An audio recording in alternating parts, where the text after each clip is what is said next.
A bus plastered nads pulled up in front of the hospital. A woman emerged, very much in labor. It was this woman who was quickly sworn by a group of men and women all yelling at once. Maybelline! Maybelline! Have you signed up with the cereal brand yet? Have you chosen your child's favorite sports teams? Maybelline! Over here! Over here! Have you heard about the shows that ABC is planning to produce in the coming decade? On and on these recruiters screamed at Maybelline, trying desperately to get her to agree to a lifelong contract with their company on behalf of her unborn child in exchange for a hefty check before she had even entered the hospital, wherein they would then need to pay the hospital itself for access to her. Corporate greed has reached an all-time high, and healthcare is the epitome of it. With the rising costs of birth, people are unable to afford to have their own child. According to the Peterson KFF Health System Tracker, on September 9th, 2025, health costs associated with pregnancy, childbirth, and postpartum care average a total of $18,000. As these costs continue to rise, it forces us to ask, what happens when we can no longer afford it? Healthcare has become distraught with high costs, and people are being crushed by medical debt. Corporate greed could be the answer none of us were looking for. A Baby is Born by Ryan David Ginsburg. "Hello, miss," he said. "Who is sponsoring your visit today?" Maybelline told him that her hospital entrance fee was to be sponsored by 3 corporations in exchange for her child's lifelong patronage. She handed him the contracts, signed in both ink and blood, along with the checks and patches the corporations provided for her baby's suit. "Wonderful choices," said the man. "These are some great corporations, especially this one." As he said this, he pointed to his right shoulder, where stitched into his clothing was the very same patch. "They are one of the best corporations in America. Don't you agree?" The advertisements continued in her hospital room, where a nurse gave her a hospital gown to change into. It too was covered in advertisements. Maybelline had to entertain several visitors before she could be permitted to see the doctor. In total, 28 recruiters entered the room.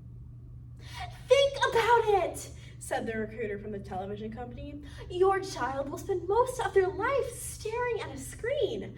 Don't you want them to be staring at the best of the best? Don't you want the colors to pop?" "And remember," said the recruiter from the furniture store, "the discounts offered to your child today become active as soon as the contract is signed. Your child might not yet need a recliner in the living room, but I bet somebody you know would love one, And as they left, each gave the same ultimatum. "You have until the time your baby is born to decide. After that, this deal is off the table. And remember, the hospital bill is due before your baby can leave. Otherwise, the child becomes property of the highest bidder. I'd hate to see you leave here without your baby. That would be quite a shame." "How are you feeling?" asked the doctor when she finally entered the room at the conclusion of the 28th meeting, nearly 4 hours after Maybelline's arrival at the hospital. "My back feels like it's about to split. My knees are pounding faster than my heart. My skin is on the verge of tearing. My arms are..." But the doctor cut her off. No, said the doctor, laughing. "I meant about the presentations. How are you feeling?" "Pretty good, weren't they?" On the lapel of the doctor's coat were patches identifying her credentials. Scattered over the rest of her coat were patches of various sized advertisements. "Obviously," the doctor went on to say, gesturing at those patches, "I have been monetarily influenced to persuade you in a particular direction." Maybelline nodded.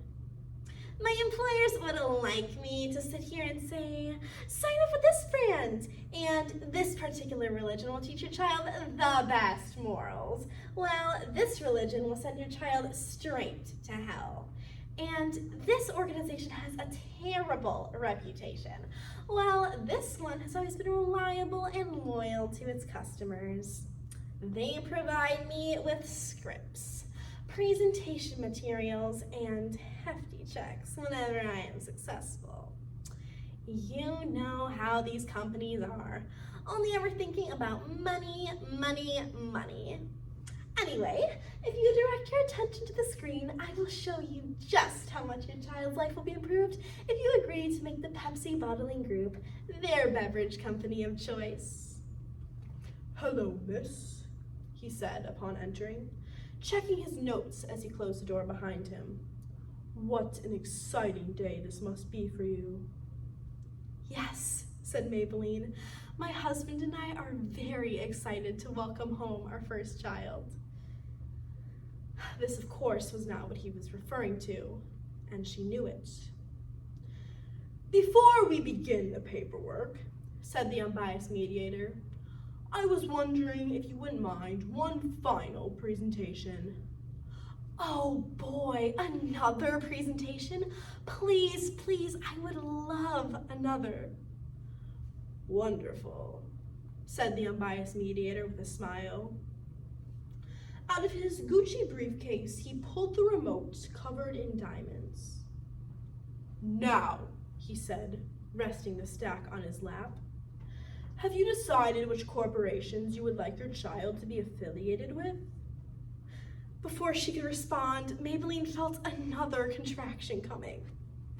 "Have you in any way felt unfairly or inappropriately pressured to sign your child up with any particular corporation today?" Maybelline laughed at the question. "Of course not," she said. "All is fair in the pursuit of money, is it not?" "Before you provide me with the corporations, please keep in mind that these affiliations are binding and will remain so throughout the life of your child.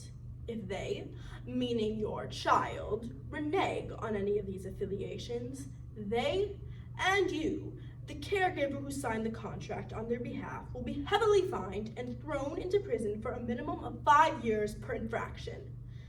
With that being said, are you ready to proceed?" Maybelline had no choice. She knew she could not afford the bill. She knew she could not live with the decision to sell yet another child to the highest bidder. She knew what needed to be done. "Yes, I am ready to proceed." In the end, she affiliated her unborn child with 48 corporations who collectively assumed all costs of her child's birth, which by the end of the day amounted to well over $2 million. Maybelline did not have the chance to hold her newborn baby before she was taken out of the room for a thorough evaluation. All she saw was her baby in the hands of the highest bidder, with the umbilical cord was snipped by the highest bidder, the placenta handed to another. "Can I hold her?" Maybelline asked the doctor. "Please," she cried, "let me hold my baby." "Not yet," said the doctor in response. "Her sponsors want her immediately evaluated. After all, they are paying quite a bit for her today and want to make sure their investment is worth it while they still have time to void their contract. The corporation that paid for her rights is currently deliberating over her name. I will inform you when that decision has been made." At first, she was overcome with joy at the arrival of her child. Then that joy became anxiety about the world she was about to raise that child in.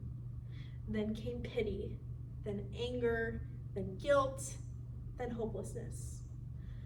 As the emotions continued to evolve, tears continued to fall down the cheeks of Maybelline and her baby, not yet named.